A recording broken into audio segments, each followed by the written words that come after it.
ବାପା ଦୁନିଆର ଶାନ୍ତି ବୋଲି ଜିନିଷ କଣ ଆଉ ଶାନ୍ତି କାହାକୁ କୁହନ୍ତି? ଆଚ୍ଛା ଶାନ୍ତି କାହାକୁ କହନ୍ତି?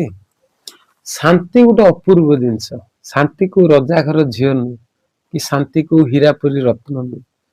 ଶାନ୍ତି କଣ ନା ଶାନ୍ତି ଯୋଉଠି ଅଳ୍ପରେ ସନ୍ତୁଷ୍ଟ ହେଇଯାନ୍ତି ସେଇଠି ଶାନ୍ତି ଥାଏ। ଆମର ଯେତିକି ଅଛି ଆମେ ସେତିକି ବାଣ୍ଟ କରି ଖାଇଦବା ସେଇଠି ଶାନ୍ତି ଥାଏ। ଶାନ୍ତି କଣ ନା ଆମର ବାଇକ୍ ଟେ ଅଛି ଆମେ ବାଇକ୍ ରେ ଶାନ୍ତି ହେଇଯିବା। ଆମେ କାର୍ କୁ ଦେଖିକି ଲୋଭ କରିବାନି।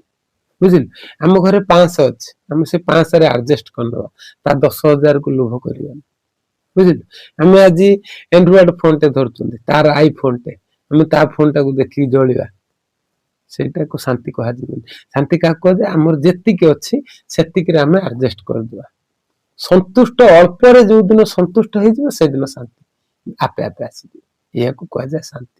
ଅଶାନ୍ତି କଣ ନା ତାର ଆଇ ଫୋନ ଟେ ଅଛି ମୁଁ ଏ ଗୋଟେ ଶସ୍ତା ଫୋନ ଆଣ୍ଡ୍ରଏଡ ଫୋନ ଟେ ଧରିଛି ମତେ ଭଲ ଲାଗୁନି ମୋର ଆଇ ଫୋନ ଦରକାର। ହଁ ଆମର ବାଇକ୍ ଟେ ଅଛି ନା ବାପା ଆମର ବାଇକ୍ ମୁଁ ଯିବିନି ଆମର ଗୋଟେ କାର କିଣ ସେଇଠି ଅଶାନ୍ତି ସୃଷ୍ଟି ହୁଏ।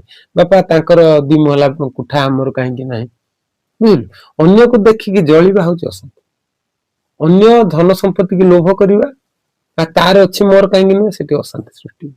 ବୁଝିଲୁ ଶାନ୍ତି ଯୋଉଠି ଅଳ୍ପରେ ସନ୍ତୁଷ୍ଟ ହେଇଯାଆନ୍ତି ସେଇଠି ଶାନ୍ତି ଆପେ ଆପେ ଆସିଯାଏ। ସମସ୍ତେ ଜାଣିପାରନ୍ତି ଏଇଆକୁ ଶାନ୍ତି ବୋଲି କହନ୍ତି। ବୁଝିଲୁ ଶାନ୍ତି କୋଉ ହୀରାପୁରୀ ରତ୍ନ ନୁହେଁ କି କୋଉ ରଜା ଘର ଝିଅ ନୁହେଁ କି କୋଉ ଅପୂର୍ବ ଜିନିଷ ନୁହେଁ ଶାନ୍ତି ନିଜ ପାଖରେ ଅଛି। ଯୋଉ ଦିନ ଅଳ୍ପରେ ସନ୍ତୁଷ୍ଟ ହେଇଯିବା ସେଇଦିନ ଆପେ ଆପେ ମନ ଶାନ୍ତି ହେଇଯିବ। ବୁଝିଲୁ।